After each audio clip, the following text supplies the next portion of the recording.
OBC आरक्षणाला धक्का न लावता आता आमचं मुख्यमंत्री महोदयांना एक विनंती आहे की ओबीसी आरक्षणाला धक्का लागलाय का नाही लागलाय तेवढं तुम्ही आम्हाला पुढे येऊन सांगितलं पाहिजे. कारण आमचा दावा आहे की ओबीसीचं आरक्षण आज रोजी संपलेलं आहे.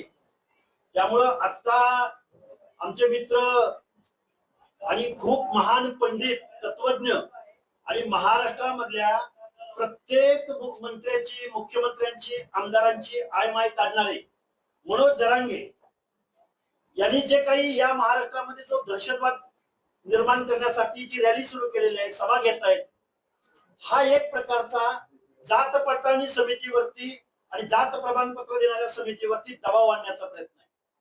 मनोज जरांगे हे महाराष्ट्राला दाखवून देत आहेत की मी महसूल मंत्र्याला गिनत नाही, मी मुख्यमंत्र्याला मोजत नाही, मी उपमुख्यमंत्र्याला मोजत नाही, मी तुम्हाला बघून घेईन. ही जी भाषा महाराष्ट्रामध्ये चाललेली आहे ही भाषा दहशतवादाची भाषा आहे. कारण या महाराष्ट्रामध्ये आता ओबीसी समाविष्ट झालेला आहे.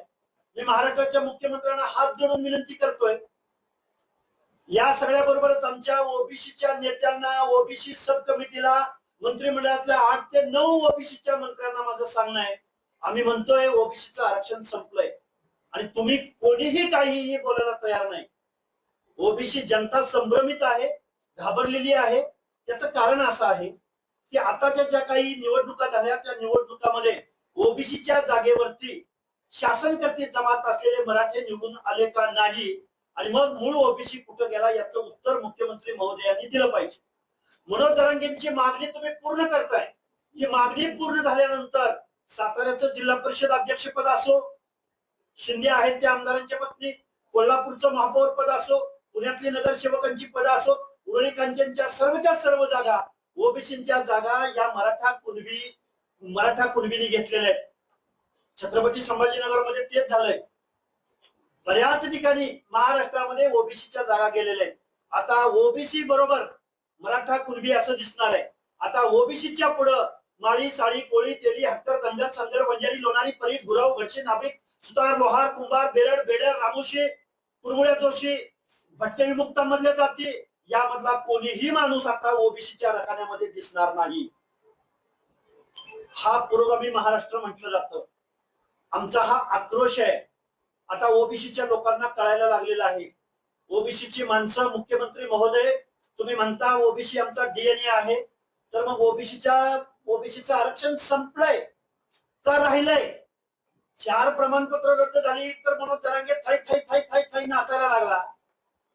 मला मुख्यमंत्री महोदय सांगा की तुमची आयमाय काढली जाते. आम्हाला वाईट वाटतं हो, 14 करोड जनतेचे मुख्यमंत्री तुम्ही आहात. तुमचा पक्ष कुठला आहे, पार्टी कुठली आहे, तुमची विचारधारा कुठली आहे हे आपण 2 मिनिटं बाजूला ठेवू. महाराष्ट्राचे महसूल मंत्री बावनकुळे साहेबांचा रंग काढला गेला, त्यांची शारीरिक ठेवण काढली गेली, त्यांच्या आईचा उद्धार झाला. दुसऱ्या बाजूला भाजपचे कार्यकर्ते बोलायला तयार नाहीत. तो प्रसाद लाड म्हणतो, लक्ष्मण हाकेला ठोकून काढतो. या महाराष्ट्रामध्ये चंद्रशेखर बावनकुळेची आईमाई काढली जात असताना वर्ण विद्वेष रंगावरनं बोललं जात असताना बोलताय. म्हणजे ओबीसी मधल्या नेत्याला पहिल्यांदा टार्गेट करायचं, पुन्हा त्याची जात शोधायची, पुन्हा त्याचं वर्णन शोधायचं. कुणाला चष्म्यावरनं बोलतोय, कुणाला रंगावरनं बोलतोय, कुणाला कशावरनं बोलतोय. नक्की काय चाललंय? महाराष्ट्रामध्ये अत्रेंची भाषा बघितली, महाराष्ट्रानं ठाकरेंची भाषा बघितली, पण मनोज जरांगे नावाच्या एका फळकूट माणसानं या महाराष्ट्रामध्ये जाती द्वेषाची भाषा पुढे आणलेली. आम्हाला खूप वाईट वाटतं या गोष्टीचं. पण आज रोजी ओबीसीचं महाराष्ट्रातलं आरक्षण संपलंय हा आमचा पूर्णपणे दावा आहे. मुख्यमंत्री महोदय आणि त्या मनोज जरांगेला भेटायला जाणारे विखे पाटील, परत आपले सामंत साहेब शिवसेनेचे, तुम्ही किती वेळा जाता त्या जरांगेला भेटायला? काल परवा जरांगे बोलला की मला शिरसाट साहेबांचे पावले 200 कॉल आले. त्याला म्हणजे मनोज जरांगेच्या मताला 5 अधिकार आहेत आणि ओबीसीच्या मताला 1 अधिकार आहे. म्हणजे तुम्हाला ओबीसीच्या मताची काळजी नाही वाटत? मुख्यमंत्री महोदय, 2 उपमुख्यमंत्री, विरोधी पक्ष नेते, तुम्हाला ओबीसीच्या मताची फिकीर नाही? तुम्हाला राजकारण करायचंय ना? तुमचा पक्ष अडचणीत येईल असं वाटतं ना? आणि सगळे दहशती खाली वावरतात. एकही माणूस बोलायला तयार नाही, ओबीसीचे नेते बोलायला तयार नाहीत. नक्की चाललंय काय या महाराष्ट्रामध्ये? ओबीसी बांधवांची रिॲक्शन ही प्रचंड आहे. मी आज सोलापूरमध्ये आलोय. कुठून माणसं आलेत, कशी आलेत, ही सगळी नगरपालिका मधली माणसं आहेत. वेगवेगळ्या जिल्हा परिषदामध्ये सोलापूरचा जिल्हा परिषद अध्यक्ष केदार म्हणून आहे, त्यांनी ओबीसीच्या जागेवर आता जागा ती खाऊन टाकलेली. इथून पुढच्या कालावधीमध्ये गावगाड्यातला ओबीसी, भटके विमुक्त जाती जमाती या नगरसेवक दिसणार नाहीत, महापौर दिसणार नाहीत, जिल्हा परिषद अध्यक्ष हे मी राजकारणावर बोलतोय. काल शिक्षकांची नोकर भरती निघाली. या नोकर भरतीमध्ये त्यांना जेवढ्या जागा हव्या होत्या त्याच्यापेक्षा 10% सुद्धा जागा आता कॅटेगरी मधल्या लोकांना मिळत नाही. याचं कारण काय?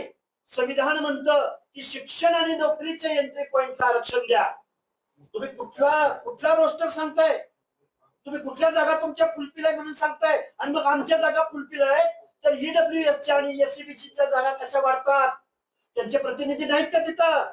हे सगळं महाराष्ट्रामध्ये सामाजिक अन्याय चाललाय.